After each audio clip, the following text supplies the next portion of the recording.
Untuk mengawali kegiatan hari ini, marilah kita bersama-sama berdoa agar diberi kelancaran dalam kegiatan ini. Berdoa dimulai.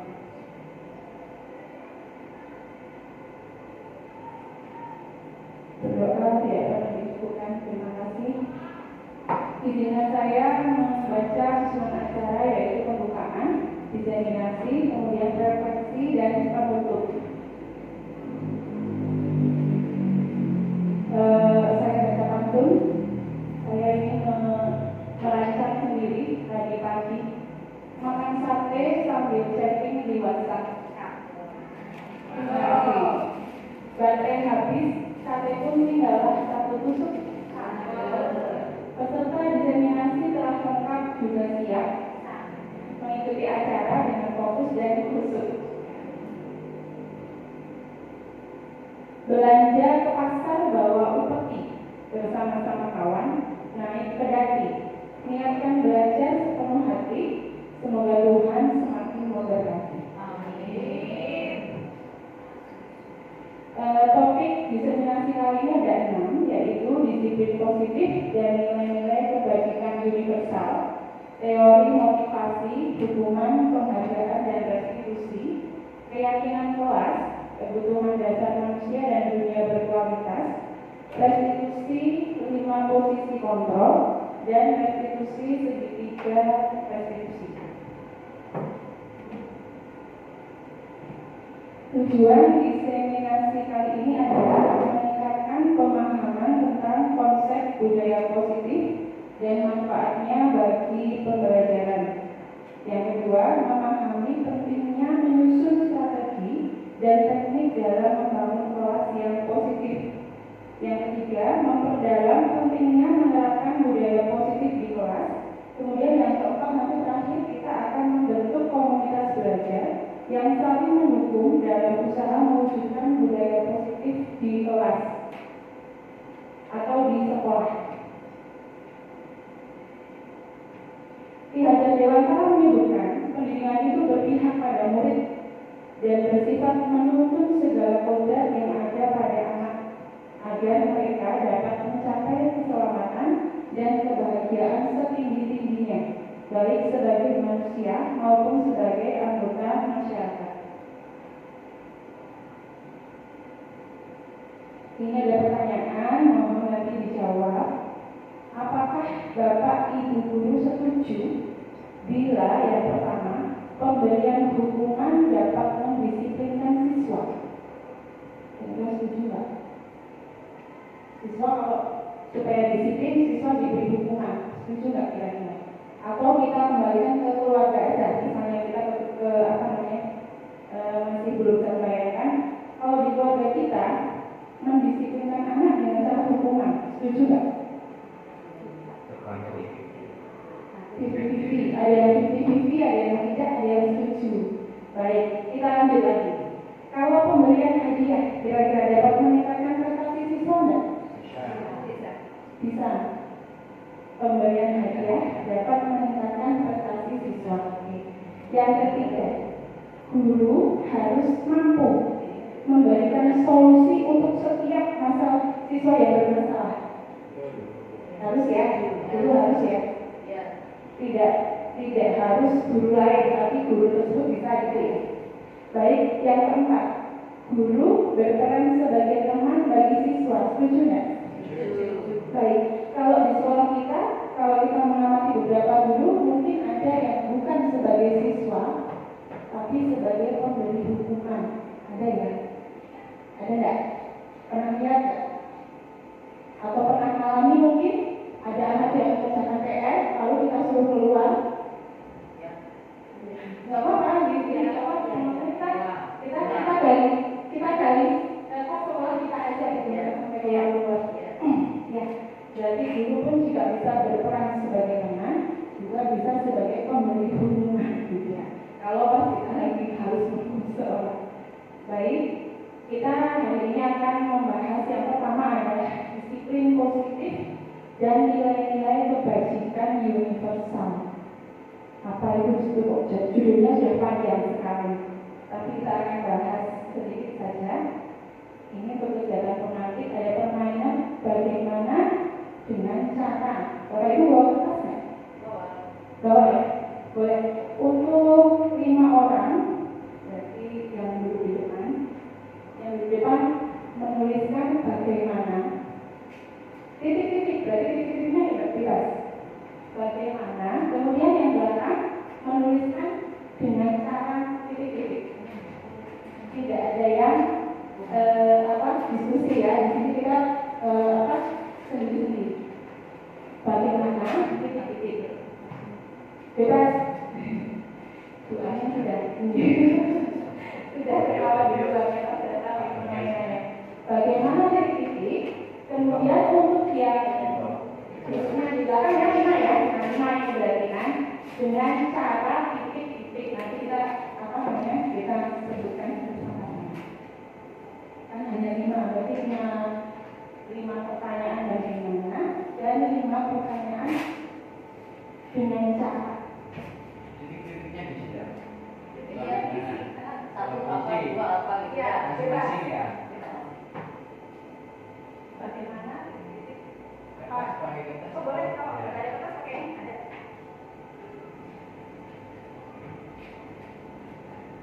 Pakainya aja. Oh udah sudah semua. Ya kalau Bapak ini bukan sudah.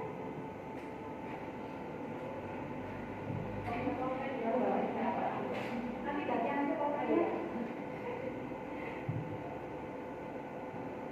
Itu suatu guru. Bebas. Kita permainan dulu bagaimana apa bebas. Bagaimana titik-titik dengan cara titik-titik. Ini kemarin saya membuat permainan seperti ini di kelas sampai sekali. Mulainya kalau dulu gimana? Boleh diketik boleh ditulis juga boleh. Jangan dipikir Pak Bu. Nanti jadi tidak seru. Oke, kan? Sudah?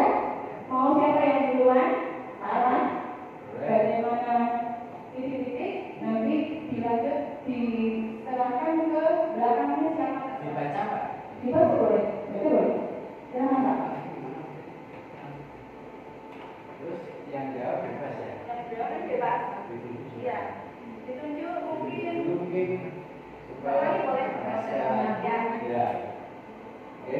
Pertanyaan saya dijawab Bapak yang dari itu ya. Iya, Pak. Nanti jawabannya kan mesti berbeda. Iya. Dari sini kan kita Nyambung gitu ya. Terima kasih Bu Dewi sudah berikan permainan dengan cara menanyakan bagaimana dulu ke depan, yang belakang dengan cara. Oke, saya ikut Mbak Fani. Saya ada pertanyaan, bagaimana cara menunggu teman yang terlambat? Jawabannya apa? Bagaimana cara menunggu teman yang terlambat ya? Bagaimana cara menunggu teman yang terlambat? Tulisan bapaknya belum.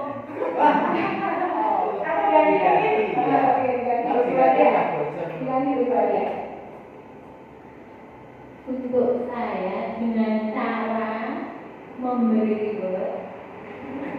hadiah itu antara lain. Pertanyaannya tadi Bapak ulangi Pak. Bagaimana cara menunggu teman yang terlambat? Maksudnya biar lebih selamat. Bagaimana menunggu supaya tidak lama gitu ya? Jawabannya adalah dengan cara memberi reward dan memberi hadiah. Jadi saya mau ditunggu aja deh. Lanjut, siapa yang sudah? Pak Tony, boleh Pak Tony? Sekalian pasangannya dulu dong. Tahu sama Pak Tony pasangannya? Jadi teman-teman Dewi, pertanyaan dari saya adalah bagaimana membentuk disiplin positif di sekolah.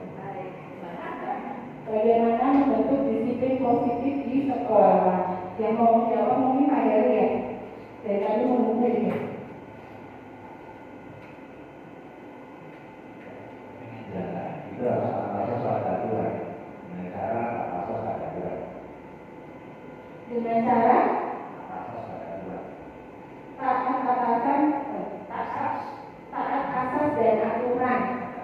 Ada aturan, berarti bagaimana cara menumbuhkan disiplin positif ke sekolah itu ya, menumbuh disiplin positif dengan cara taat asas dan aturan. Yang tak kira-kira asasnya membuktikan. Ya, oke. Sekarang yang depan, Bu Ani bisa? Ya, oke. Saya pertanyaannya hanya mudah sekali. Lurus ya? Ya, oke. Bagaimana cara membuat bakso? Bagaimana cara membuat bakso? Sudah saya jawab sejak tadi karena nggak tahu pertanyaannya. Dengan cara memberi motivasi. Berarti kita cara membuat bakso adalah dengan cara memberi motivasi. Terutama dong buat saya.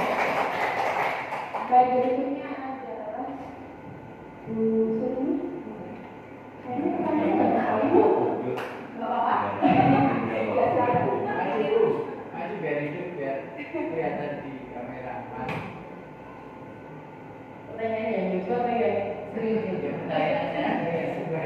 Bagaimana supaya anak senang dengan pelajaran saya pada Pak Biasa? Pelajarannya apa, Bu? Pelajaran saya. Apa pelajaran biologi? Oh, kenapa? Pelajaran biologi kok apa? IPA. IPA biologi ya. Pokoknya bagian reproduksi. Dengan cara Dengan cara tidak membolos. Nyambung ya? Oke, Nyambung. Lanjut. Langsung ke Mbak Ayu, Pak. Terima kasih. Pertanyaan saya hanya bagaimana cara saya agar lebih bersabar. Biar ikhlas. dengan cara mencari calon suami namanya sabar. sudah sesuai yang ditulis Bapak ya. Ya, sesuai dengan yang saya tulis dengan cara memberi apresiasi.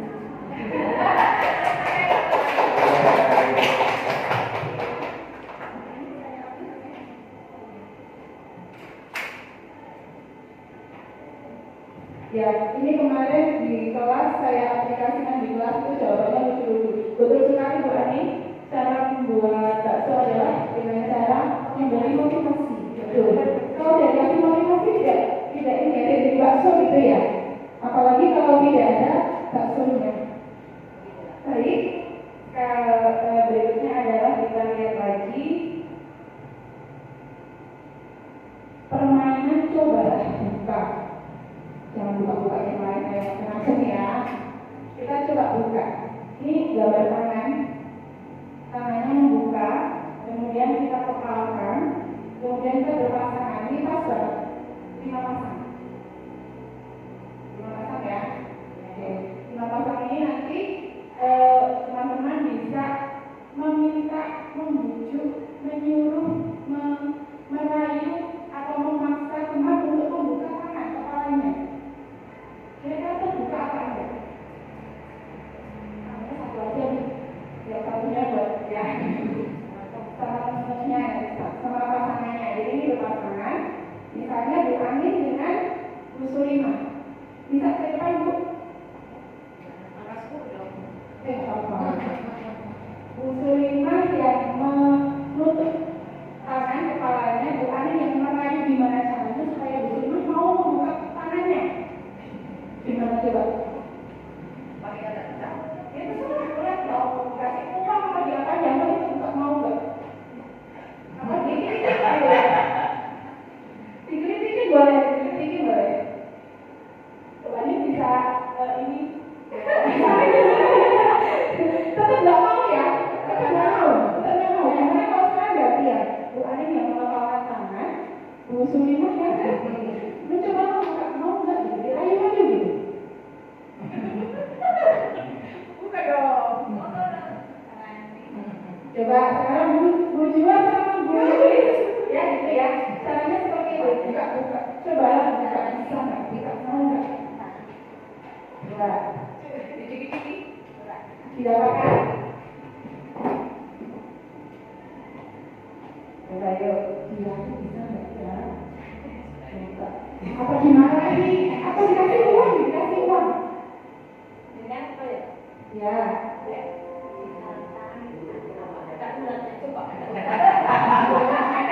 Nah, ini cara lain dengan cara Tapi kalau sudah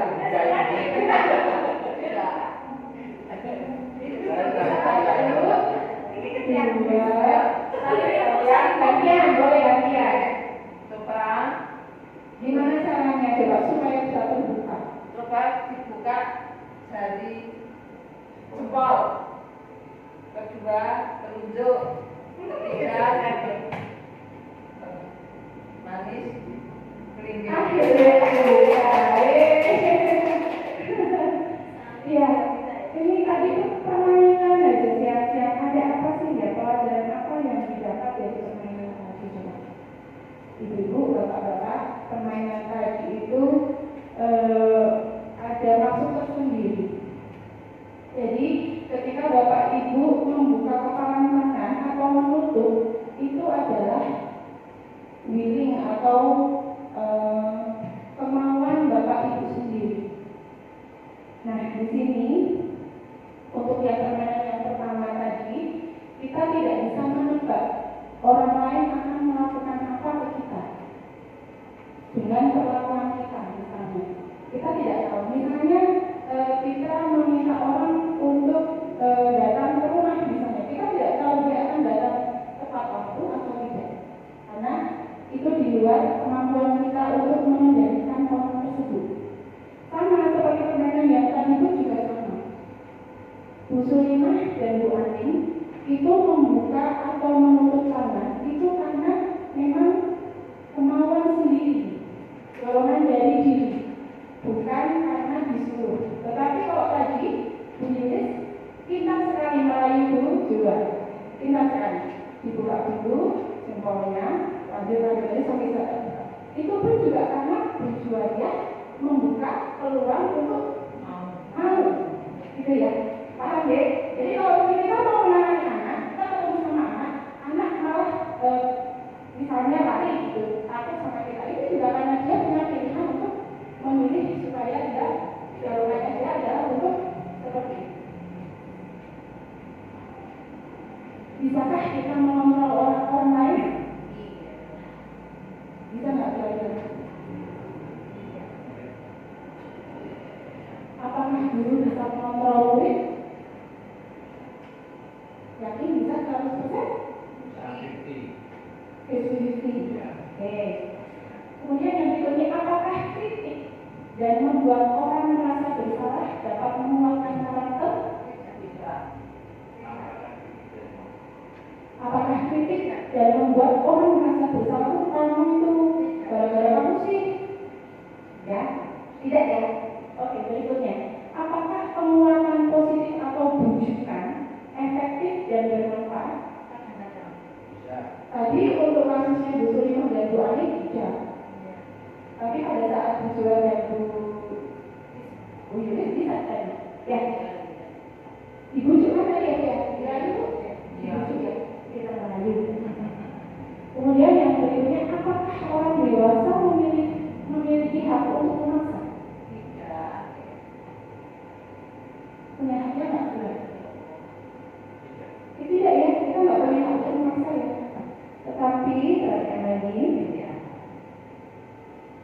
kita akan merubah paradigma kita yang dari stimulus respon ke teori kontrol. Bapak Ibu mau pilih yang mana? Stimulus respon atau teori kontrol? Kalau stimulus respon, realitas atau kebutuhan kita itu sama.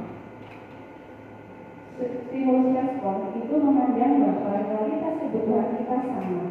Sedangkan untuk teori kontrol, realitas dan kebutuhan kita berbeda. Berbeda ya? Baik, yang berikutnya.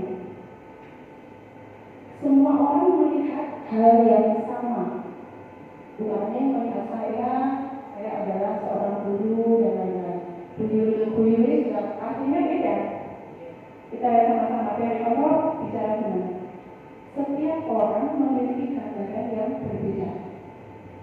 Kemudian yang berikutnya, kita mencoba mengubah orang agar berpandangan sama dengan kita.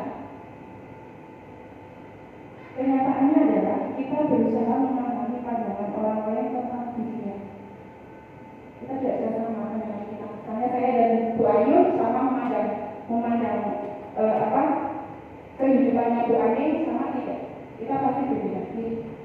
Itu berikutnya, perilaku buruk dilihat sebagai kesalahan, betulkah? Kita lihat sama-sama untuk teori kontrol. Semua perilaku pasti memiliki tujuan.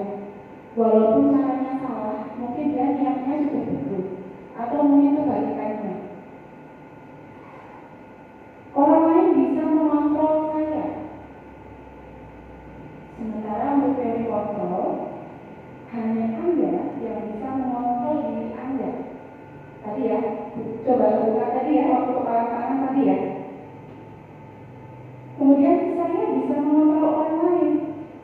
Namun secara teori kontrol, Anda tidak bisa mengontrol orang lain. Pemaksaan ada saat bujukan gagal. Jadi kalau bujukannya gagal, nanti dipaksakan gitu ya. Tapi saya dengan teorinya kolaborasi dan konsensus menciptakan pilihan baru. Konsensus paham, menciptakan pilihan baru. Model berpikir menang kalah.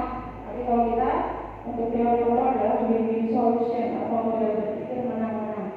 Kita sama-sama enak, bukan enak di kamu, nggak enak di saya, bukan. Kita sama-sama enak. Nah, ini ada teori motivasi perilaku manusia.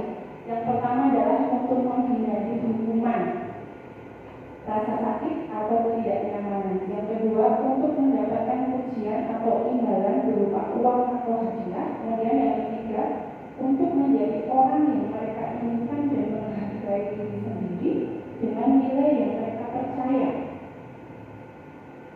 Kira-kira untuk anak-anak kita, ini nanti lebih banyak mana? Untuk menghindari hukuman, kira-kira motivasi intrinsik atau ekstrinsik? Ekstrinsik ya, dari luar ya. Kalau untuk mendapatkan pujian atau imbalan berupa uang, sama ya? Dari luar ya, motivasi dari luar. Sementara dulu saya masih ingat Bu Tati itu bicara sama saya adalah motivasi. Maka motivasi itu berasal dari intrinsik. Nomor 3, betul nggak ini intrinsik? Dari diri ya. Baik. Motivasi yang paling banyak mendasari perilaku murid kita saat ini apa? Apakah untuk menghindari hukuman? Ada ya? Masih banyak. Yang nomor 2, apakah untuk mendapatkan pujian atau imbalan? Nilai banyak itu misalnya nilainya 100 gitu, supaya dapat A. Ataukah untuk menjadi orang yang mereka inginkan dan menghargai diri sendiri dengan nilai yang mereka percaya? Ya kan banyak yang menghargai. 1 dan 2 ya. 1 dan 2. Yang nomor 3 itu gimana sih supaya seperti itu kita menumbuhkan motivasi intrinsik? Kata disiplin ini bermakna dengan hukuman. Padahal seharusnya tidak. Kata disiplin dihubungkan dengan hukuman, padahal itu sungguh berbeda. Karena belajar tentang disiplin positif tidak harus dengan memberi hukuman. Justru itu adalah salah satu alternatif terakhir dan kalau perlu tidak digunakan sama sekali.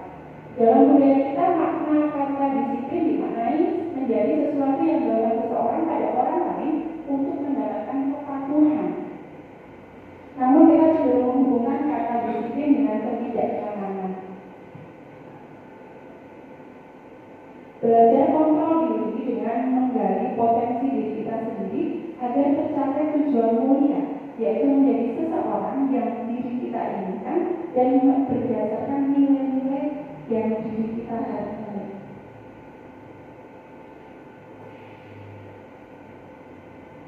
Di mana ada kemerdekaan, disitulah harus ada disiplin yang kuat. Sungguh pun disiplin itu bersifat self-disiplin, yaitu kita sendiri yang mewajibkan kita dan sekeras-kerasnya. Tetapi itu sama saja, sebab jika kita tidak cakap melakukan self-disiplin, wajiblah penguasa lain mendisiplinkan kita. Dan peraturan disiplin itulah harus ada di dalam suasana yang terpisah. Jadi kalau kita tidak bisa mendisiplinkan diri sendiri, kita butuh orang lain, betul nggak? Terutama anak kita. Sama bangun gitu ya, itu harus kita paksa. Mengapa kita perlu disiplin diri yang kuat? Karena kita akan membuat seorang dapat menggali potensinya menuju pada sebuah tujuan mulia, sesuatu yang dihargai dan bermakna. Disiplin diri mempelajari bagaimana kita mengontrol diri, menguasai diri untuk memilih tindakan yang mengacu pada nilai-nilai yang kita hargai agar mencapai tujuan mulia yang diinginkan. Seseorang yang memiliki disiplin diri berarti mereka bisa bertanggung jawab terhadap apa yang dilakukannya, karena mereka mendasarkan tindakan mereka pada nilai-nilai kebajikan universal.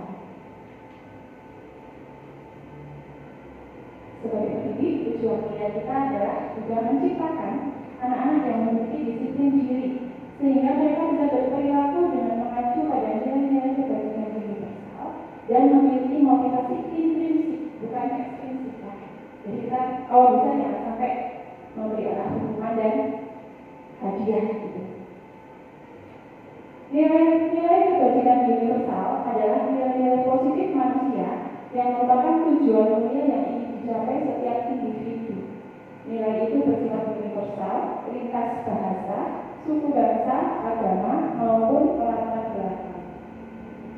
Setiap perilaku perbuatan memiliki suatu tujuan. Semua perbuatan kita memiliki tujuan. Itu jelas. Dengan memainkan nilai-nilai kebajikan yang dimiliki seseorang, maka motivasi intrinsiknya akan terbangun, sehingga menggerakkan motivasi dari dalam untuk dapat mencapai tujuan mulia yang diinginkan. Berarti ini satu caranya adalah dengan membangun motivasi dari dalam atau intrinsik. Nah, ini ada beberapa nilai kebajikan secara internasional, tapi untuk siswa kita langsung saja ya. Nah, profil pelajar Pancasila adalah nilai kebajikan yang kita yakini dapat dicapai oleh setiap anak Indonesia. Itu kalau untuk pelajar kita. Tapi kalau untuk universalnya, kita bisa ambil ini. Ini ada peduli, rajin, integritas, rasa hormat, keterus-terangan atau jujur, keberanian, kebaikan sampai dengan pengertian, keteguhan hati, harga diri banyak sekali. Ini secara internasional ya, jadi universal, sangat universal. Ya, tapi kalau kita sudah merujuk menjadi ke profil pelajar Pancasila. Nah, apa sajakah nilai kebajikan universal yang dirasa penting saat ini untuk ditanamkan pada siswa kita di kelas? Apa kira-kira? Tanggung jawab, sopan santun, apa Pak? Satu aja Pak, yang lain kasih jawaban itu Pak. Komunikasi, Bapak. Saling menghargai, Mbak Fani. Menghormati Pak Bagio. Bu Yulis, disiplin, keren. Bu Jual, kerja sama. Bu Suliman, kreatif. Bu Ani, inovatif. Keren-keren semua ya. Kalimatnya atau kata-katanya sungguh bijaksana. Makanya itu namanya adalah kebajikan universal. Kemudian kenapa seperti itu? Mengapa Bapak Ibu berpendapat harus kreatif? Kenapa Bu Suliman berpendapat siswa kita harus lebih kreatif? Atau mungkin Pak Bagio siswa kita harus lebih sopan misalnya? Bedanya dengan kreatif, anak-anak kan sekarang memasuki masa tantangan yang berkaitan dengan nilai-nilai kebajikan yang dimiliki anak, salah satunya adalah kreatif.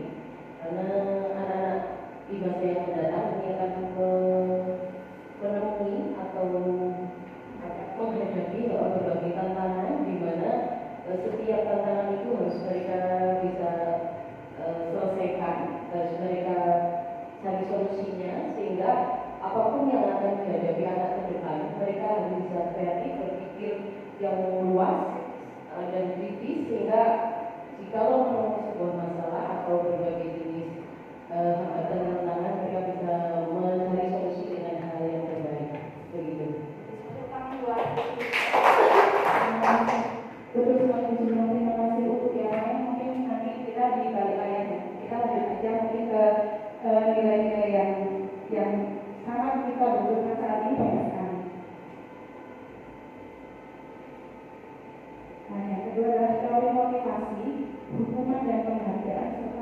inklusi.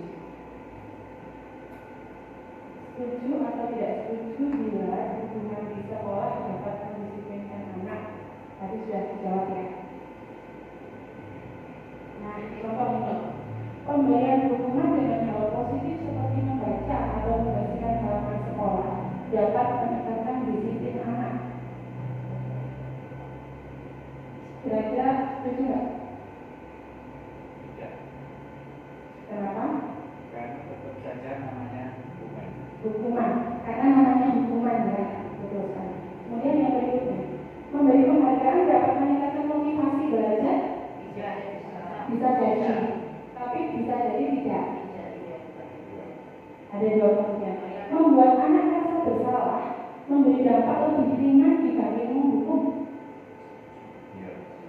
Lebih ringan ya. Baik, kita ambil lagi. Teori motivasi perilaku manusia. Tadi untuk menghindari kenyamanan atau tidak nyaman berhubungan itu namanya motivasi eksternal. Ya. Kemudian kalau yang ini untuk mendapatkan imbalan dari motivasi eksternal juga. Lanjut. Untuk menghargai diri sendiri, saya akan menjadi orang yang seperti apa bila saya melakukannya. Maka itu adalah nanti akan di tujuan disiplin positif. Mengapa di PNM ada disiplin positif?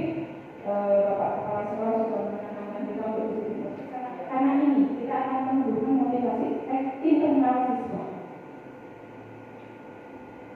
Merdeka menurut kerja dewantara adalah merdeka itu artinya tidak hanya terlepas dari perintah, akan tetapi juga cakap buat memerintah diri sendiri.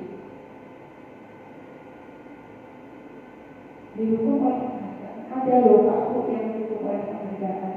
Kita lihat sama-sama. Penghargaan berlaku sama dengan hukuman. Dalam arti meminta atau membujuk seseorang melakukan sesuatu untuk memenuhi satu tujuan tertentu dari orang yang meminta atau membujuk. Dorongannya eksternal. Berarti ada faktor ketergantungan. Kalau nggak dikasih hadiah nggak mau. Seperti anak saya, kalau nggak mau dikasih uang 2.000 nggak mau. Jadi kalau diminta untuk beli gula di warung gitu ya, tapi minta kembaliannya harus, ya itu seterusnya Pak. Dan itu menurut saya kalau 2.000 kali 10 aja sudah 20.000 bisa untuk beli bensin. Pesan 2. Beberapa dampak dari pemberian penghargaan itu ada pengaruh jangka pendek, jangka panjang. Kita nanti cari dan tahu kok bisa ada pengaruhnya ya. Penghargaan itu sama dengan hukum, mengurangi ketepatan, tidak efektif. Betul, karena 2.000 kali 10 itu 20.000 aku. Jadi sudah saya sebutkan bisa untuk bensin. Penghargaan itu merusak hubungan. Kalau tidak dikasih penghargaan, anak akan bisa emosi tinggi, bisa nangis dan lain-lain. Penghargaan menurunkan kualitas, penghargaan mematikan kreativitas, penghargaan mengurangi motivasi intrinsik karena dia sifatnya ekstrinsik. Bentuk apresiasi tidak harus berupa penghargaan, tetapi memberi pengakuan pun juga sama, yaitu dengan cara memberikannya secara khusus, secara pribadi, bergantian, tapi untuk semuanya, tidak satu orang saja yang rankingnya atau yang nilainya paling tinggi saja atau yang pintar pasti berbahasa Inggris saja, tapi semua juga diberi apresiasi. Kemudian dilakukan secara konsisten, jangan hanya di awal pelajaran atau di akhir semester gitu.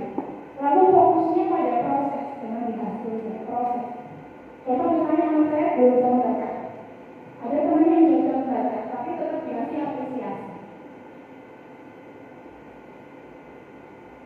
Contoh misalnya membuka, kemarin saya perhatikan titik-titik rasa empatimu besar sekali pada saat menolong murid baru di kelas kita. Jadi itu untuk apresiasinya. Saya menghargai kepedulianmu pada saat kamu membantu teman-temanmu di tugas kelompok. Atau terima kasih untuk tanggung jawabmu pada saat kamu memungut kapasitas dan perkiraan di lantai. Itu jadi itu bentuk apresiasinya seperti itu. Tidak harus dikasih hadiah atau apalagi hukuman gitu ya. Tindakan guru merupakan dukungan atau konsekuensi. Ini ada pertanyaan ini. Tindakan gurunya adalah mencatat 100 kali di dalam buku kalimat. Saya tidak akan terlambat lagi karena terlambat ke sekolah. Hukuman atau konsekuensi? Kita sama-sama. Hukuman. Yang berikutnya, lari mengelilingi lapangan basket 2 kali karena terlambat hadir ke sekolah. Hukuman. Ini hukuman ini. Kalau kita sebenarnya bagus ya. Yang nomor 3, murid diminta untuk push up 15 kali karena tidak menggunakan masker di sekolah. Hukuman. Betul kan? Menggantikan kertas tugas teman yang telah dicoret. Konsekuensi. Membersihkan tumpahan air di meja tulis karena tersenggol pada saat belajar. Meminta murid tidak mengenakan sepatu seharian di sekolah karena tidak mengenakan sepatu hitam.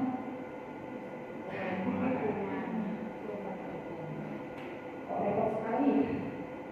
Lari mengelilingi lapangan basket 2 kali karena terlambat 10 menit untuk pelajaran terbuka. Konsekuensi. Oh ya.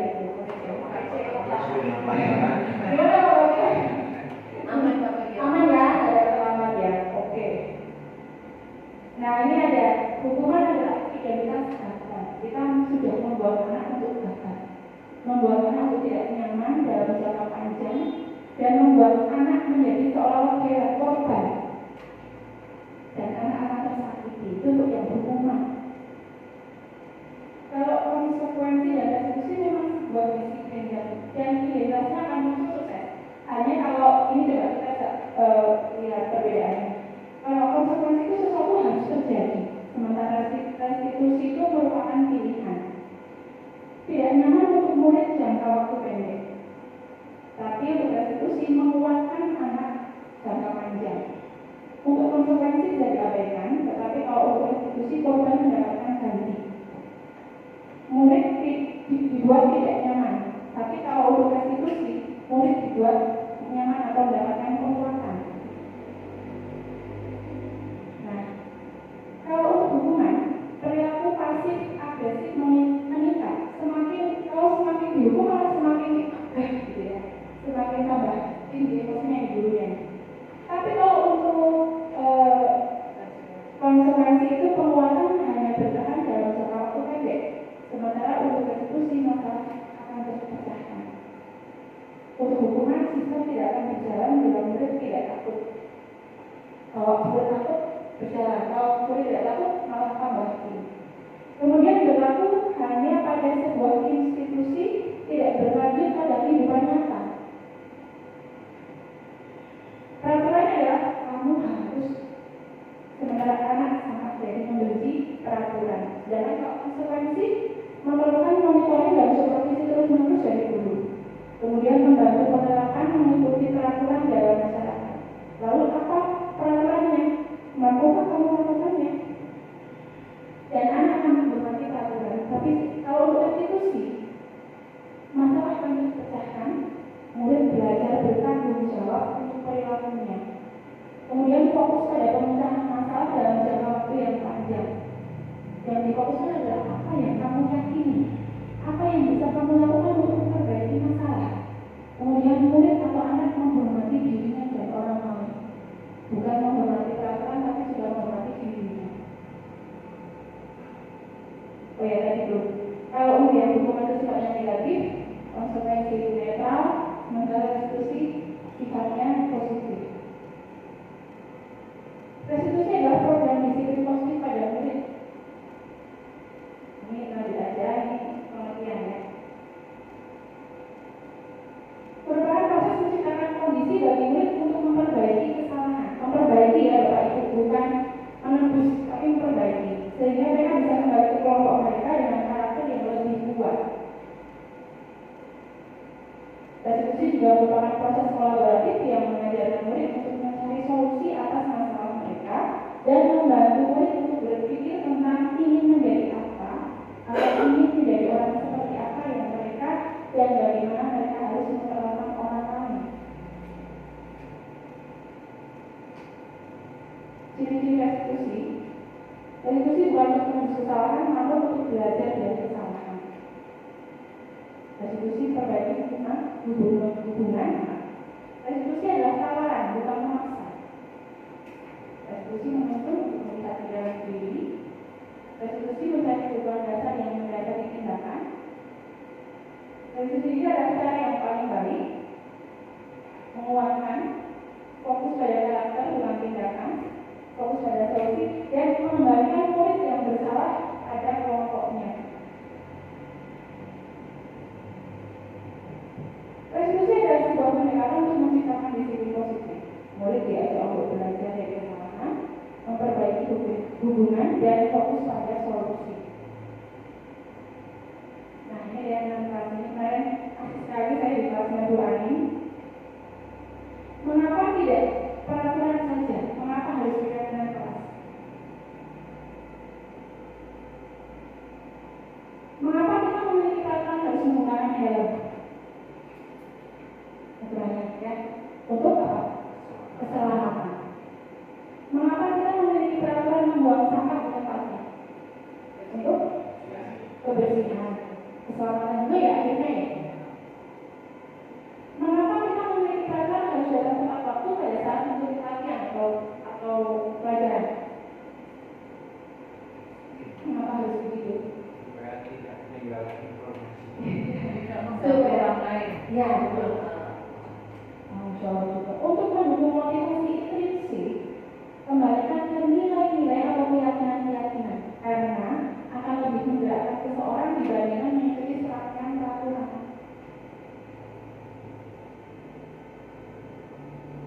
Peraturannya ini selalu kembalikan buku ke tempatnya, maka keyakinannya berbeda. Nilai-nilai yang di dalam diri kita apa yang muncul nantinya. Tapi selain itu tanggung jawab. Dilarang mengganggu orang lain, berarti kita harus menghormati orang lain dan diri sendiri supaya kita tidak ganggu, kan gitu ya. Kemudian hadir di sekolah 15 menit sebelum pembelajaran dimulai. Selain disiplin menghormati orang lain, komitmen pada tujuan. Ya. Kemudian dilarang melakukan kekerasan.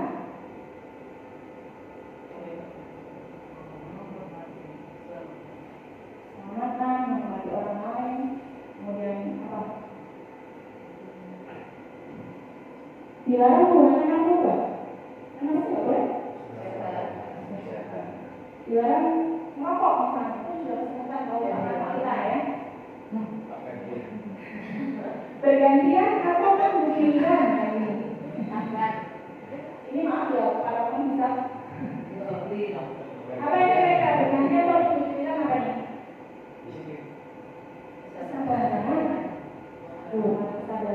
Kemudian gunakan masker. Jangan berlari di kelas atau koridor. Mengganggu. Ya, keamanan, keselamatan, kepedulian.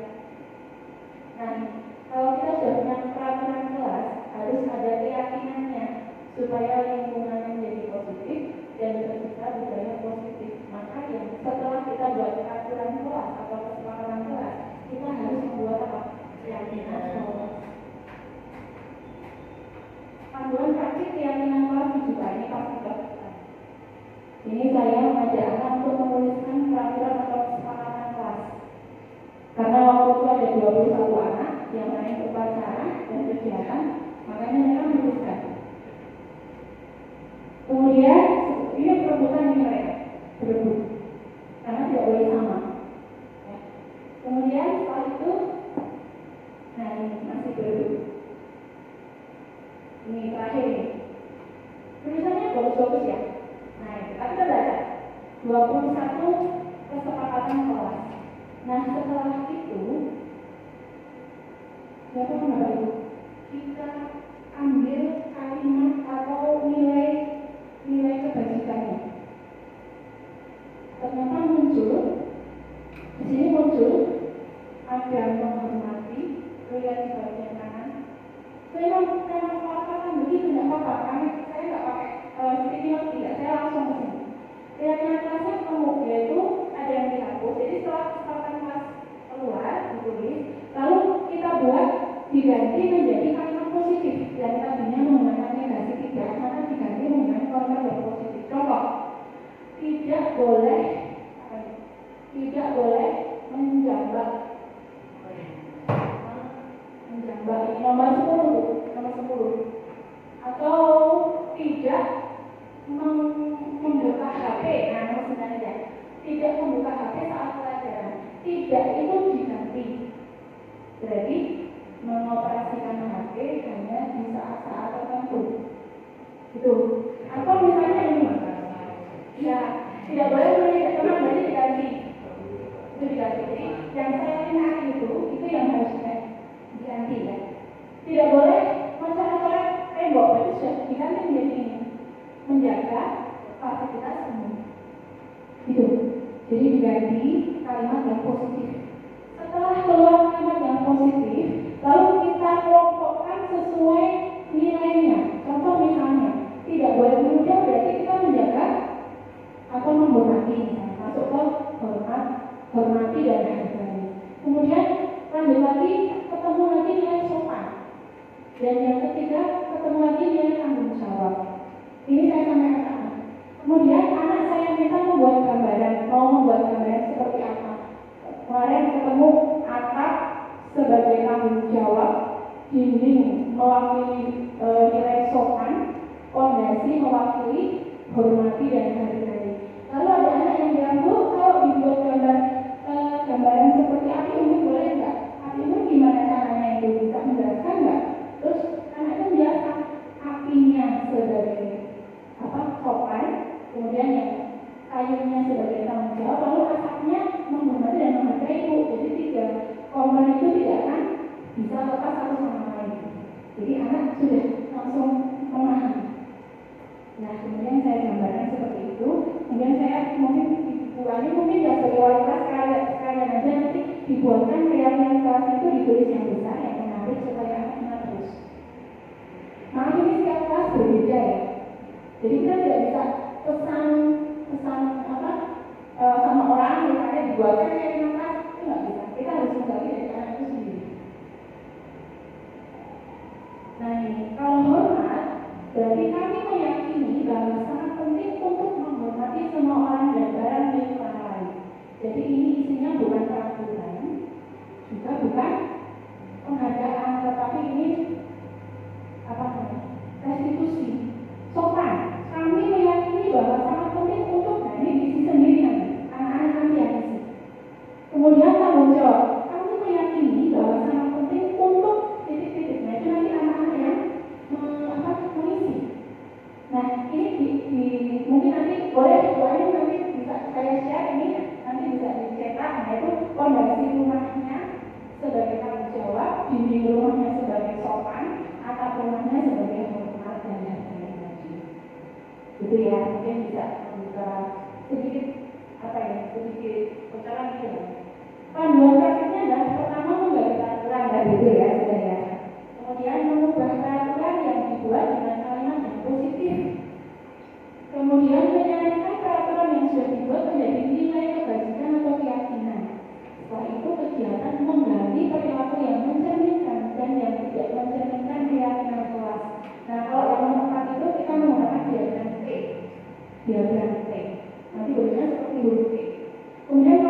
dunia berkualitas.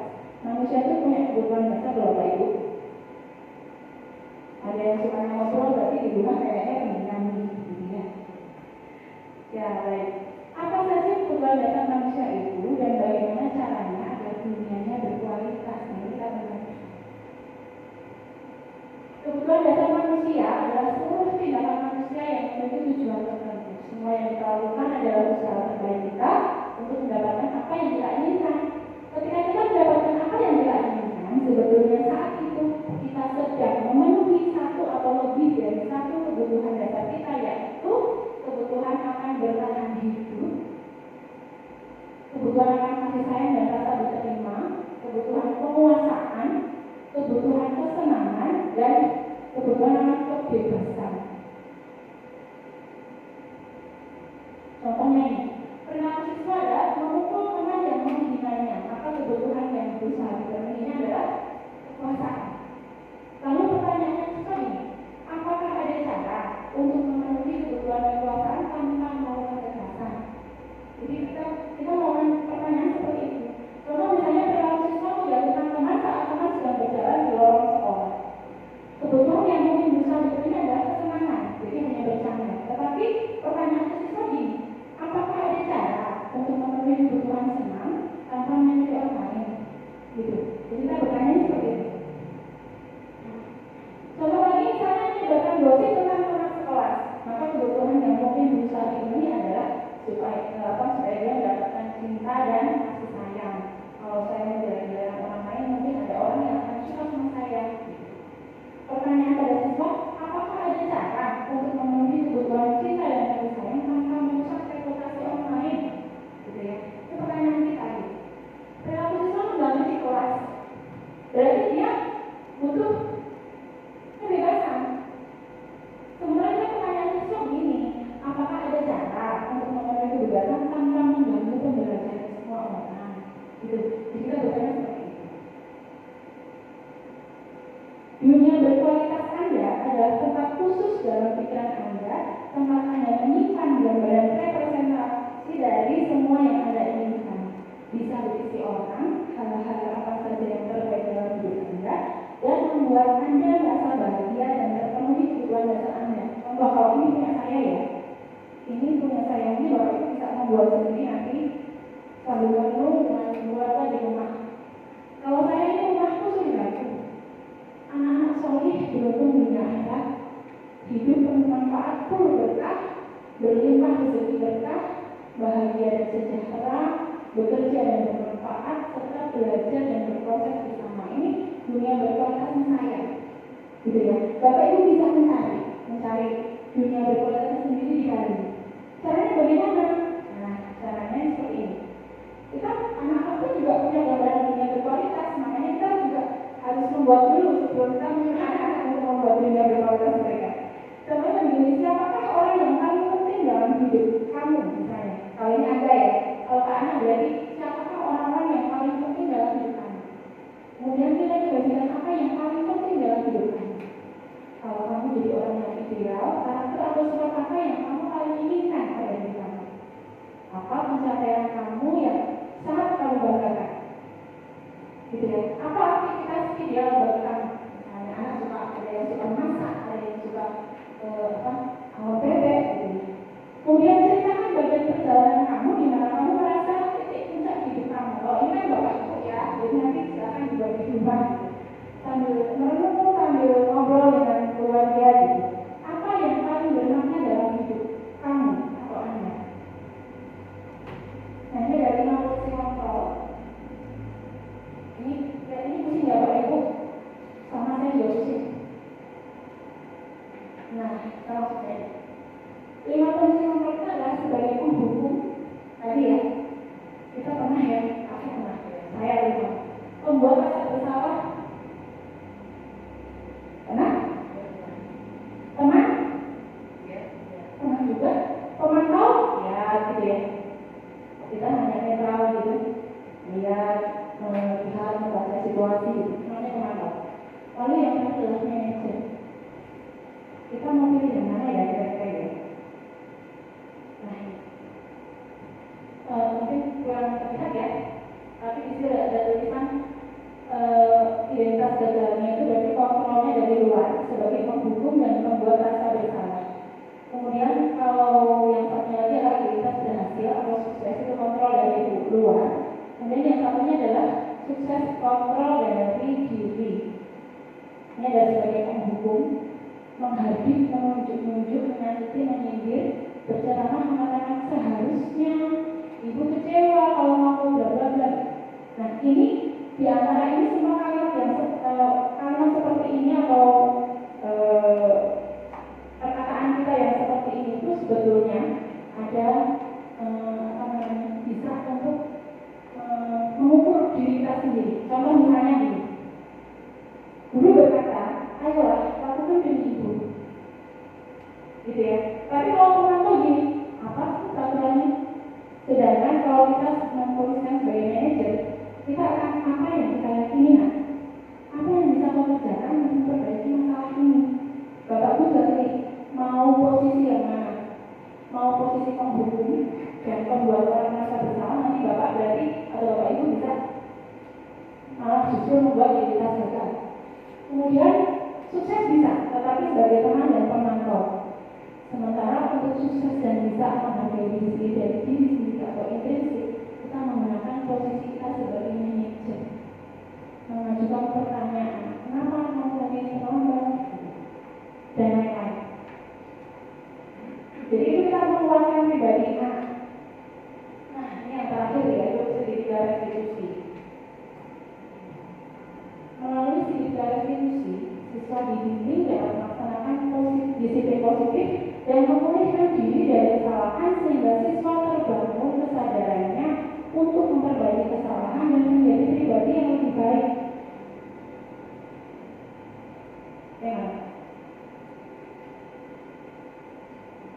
Ya, ini segitiga restitusi, ini bukan lambangnya ini ya, segitiga biru bukan gitu ya, ini dua lambangnya gitu. Kita harus menstabilkan identitas dulu. Caranya gimana? Setiap orang pasti pernah melakukan kesalahan. Kamu bukan satu-satunya yang pernah melakukan ini. Kemudian berikutnya, kita validasi kebutuhan anak. Kamu tentu punya banyak alasan mengapa melakukan itu. Adakah cara yang lebih efektif untuk mendapatkan apa yang kamu butuhkan? Kemudian yang berikutnya adalah kita menanyakan keyakinan. Tadi kita sudah buat keyakinan kelas, ya ada keyakinan itu. Nilai-nilai apa yang telah kita sepakati? Kamu ingin menjadi orang yang seperti apa? Gitu. Nah, cara menstabilkan identitas, ini guru berkata, berbuat salah itu hal yang manusiawi. Tidak ada manusia yang sempurna. Bapak ibu juga pernah berbuat salah. Kita pasti bisa menyelesaikan masalah ini. Bapak ibu tidak tertarik untuk mencari tahu siapa yang benar, siapa yang salah.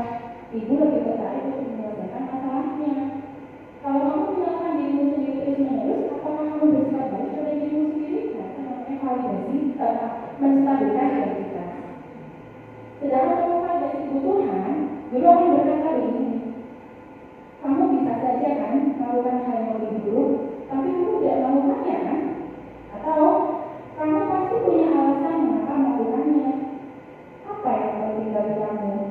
Kamu boleh tetap berusaha dengan seperti itu, tapi tambahkan sesuatu yang lain yang baru. Maukah kamu belajar cara lain untuk mendapatkan yang kamu butuhkan tanpa harus mengukur? Apakah kamu bisa melakukan yang lebih baik besoknya lagi? Jadi itu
melainkan butuh kolaborasi dari semua warga sekolah, mulai dari kepala sekolah, guru, tenaga pendidikan, dan murid. Bahkan dibutuhkan dukungan orang tua dan komite sekolah. Ini jelas. Oke. Kemudian refleksi Bapak Ibu, tak tolong ini saya mau minta refleksinya. Pengalaman atau peristiwa yang paling berkesan bisa Bapak Ibu tulis.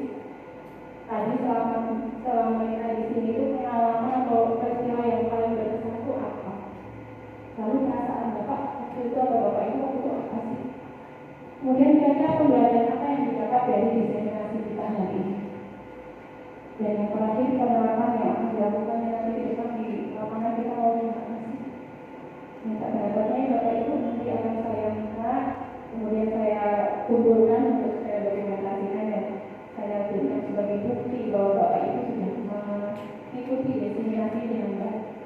Silakan, terima kasih. Peristiwa atau pengalaman yang paling berkesan tadi, kemudian perasaannya saat itu apa? Senang atau sedih atau gimana, terharu apa? Kemudian pembelajaran yang didapat itu apa? Dan penerapannya nanti di depan akan bagaimana?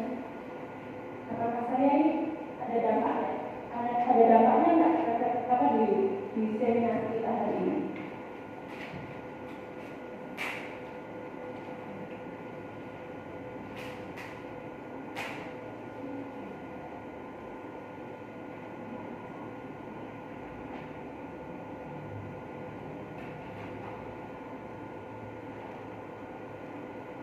Saya Bapak Ibu nggak usah cerita panjang lebar, nanti saya jadikan survei.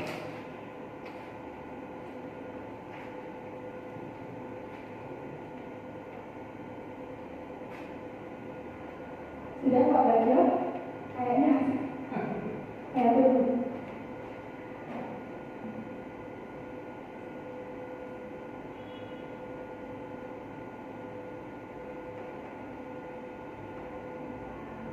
Yang terpenting yang nomor 4 itu penerapan yang akan dilakukan apa sih?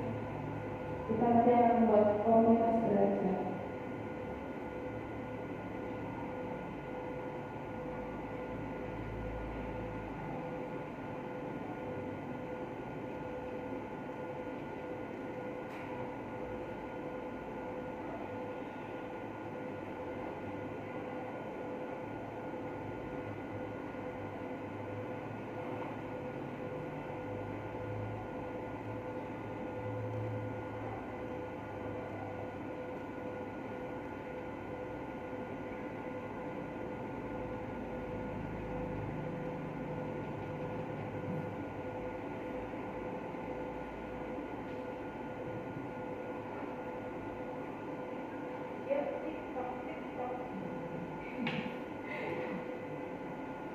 Sudah yang jelas dari absen Bapak Ibu sudah setengah 3 ya kalau nggak salah. Iya. Maaf ya. Yang penting masuk lah ya, masuk ke. Sudah Bapak Ibu? Ya Allah. Kumpulkan yuk.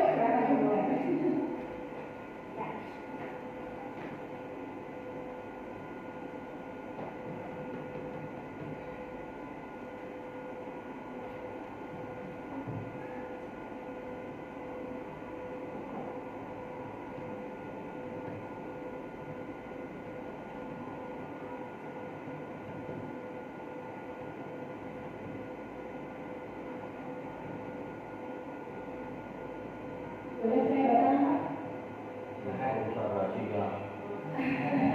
Peristiwa yang paling berkesan adalah mendapat contoh realitas video secara langsung.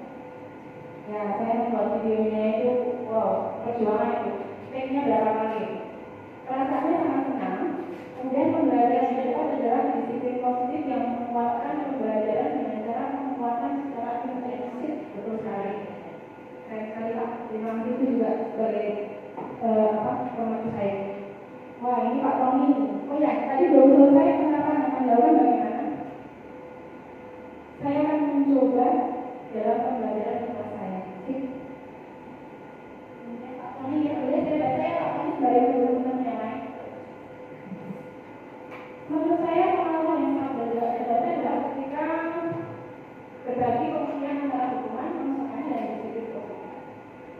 pembelajaran yang dapat adalah kita akan saya terapkan ke siswa. Rasanya tergerak gitu ya Pak. Jadi sudah buka gitu ya. Kemudian penerapannya adalah akan saya lakukan ke diri saya pribadi lalu ke kelas dan saya akan lanjut ke sekolah ya Pak. Sebenarnya sekolah ya, karena sudah memiliki program ngaji harus ini.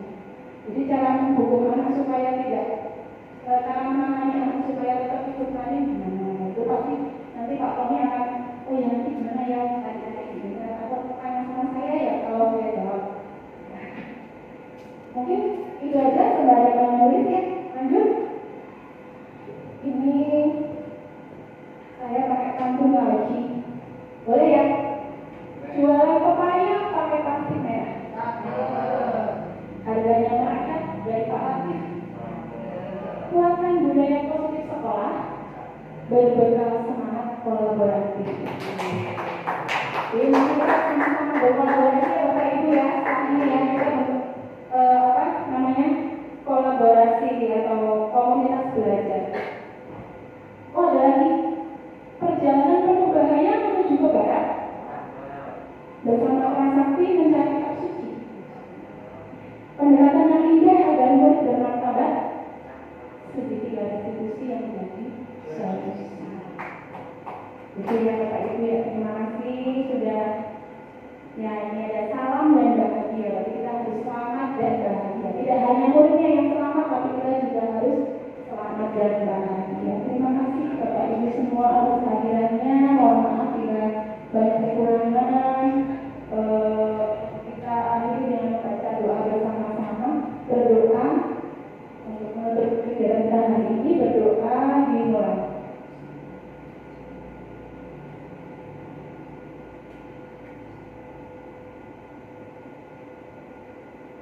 Berdoa tidak pernah dicukupkan. Terima kasih. Mohon maaf. Sudah benar, semoga tidak apa-apa ya tak tahu. Assalamualaikum warahmatullahi wabarakatuh.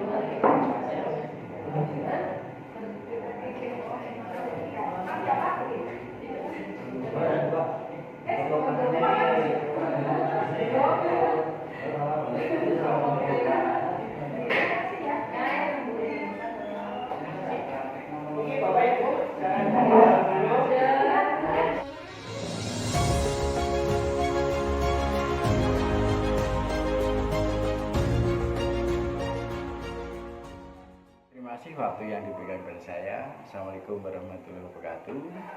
Nama saya Arwan, SPD, dan saya guru mapel bahasa Inggris. Kami, terutama saya pribadi, mengucapkan terima kasih atas pemberian materi kemarin tentang budaya positif. Kami sangat tertarik untuk menginspirasikan karena di situ tertera banyak pujian terhadap siswa, kemudian banyak pemecahan masalah, dan komunikasi antara pemberi materi atau antara guru dengan siswa cukup bagus, terutama ketika anak memiliki potensi tertentu, guru akan segera memberikan pujian sehingga memberikan semangat bagi siswa. Dan sangat tertarik dengan materi yang diberikan, terutama konsep-konsep untuk kita tetap berkomunikasi dengan baik dengan budaya positif. Dengan begitu, maka kami akan berinspirasi untuk mempraktekkan di dalam kami mengajar di kelas. Untuk itu, kami mengucapkan terima kasih sekali atas paparan materi yang luar biasa dengan budaya positif. Baik.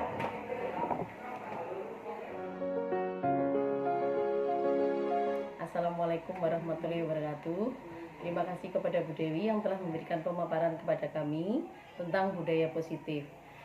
Dalam pemaparan yang sudah Bu Dewi sampaikan, kami bisa mendapatkan inspirasi untuk bisa kami laksanakan dalam pembelajaran kami di kelas. Adanya beberapa hal yang bisa saya tangkap. Yang pertama kaitannya dengan keyakinan kelas yang berupa keyakinan positif yang bisa diterapkan dan diaplikasikan dalam pembelajaran anak-anak di kelas. Kemudian yang kedua, tentunya di dalam pelaksanaan itu tidak semua anak bisa mematuhi dengan semua baik ya, tapi ya masih ada beberapa anak yang mungkin melanggar. Tetapi dengan menggunakan segitiga restitusi, Bapak Ibu guru tidak perlu memberikan hukuman, ya. Tetapi kita membuat apa yang namanya ya, membuat restitusi bersama lah, atau duduk bersama dengan anak, sehingga apa yang mereka lakukan itu bisa mereka sadari dengan penuh tanggung jawab. Seperti itu sepertinya Bu Dewi, sehingga pada akhirnya kita akan mendapatkan lingkungan belajar yang kondusif dan itu bisa diterapkan dalam pembelajaran kita di kedepannya. Terima kasih Bu Dewi. Wassalamualaikum warahmatullahi wabarakatuh. Assalamualaikum warahmatullahi wabarakatuh. Nama saya Ayunda Dia Kusmawati. Hari ini saya mengikuti diseminasi positif oleh Ibu Dewi Puspariana SSN. Peristiwa atau pengalaman yang paling berkesan untuk saya hari ini adalah permainan yang dimunculkan oleh Ibu Dewi sendiri. Kemudian yang kedua adalah teknik menangani anak dalam meningkatkan disiplin positif. Kemudian perasaan saya saat ini, saya merasa sangat senang karena adanya tambahan pengalaman dan ilmu baru yang disampaikan oleh Ibu Dewi Puspariana. Pembelajaran yang saya dapat bahwa restitusi merupakan langkah terbaik dalam menangani anak dan meningkatkan disiplin positif itu sendiri. Selanjutnya, penerapan yang akan saya lakukan yaitu saya akan menerapkan restitusi bukan hukuman pada murid agar berdampak positif bagi murid saya di masa yang akan datang. Terima kasih. Wassalamualaikum warahmatullahi wabarakatuh.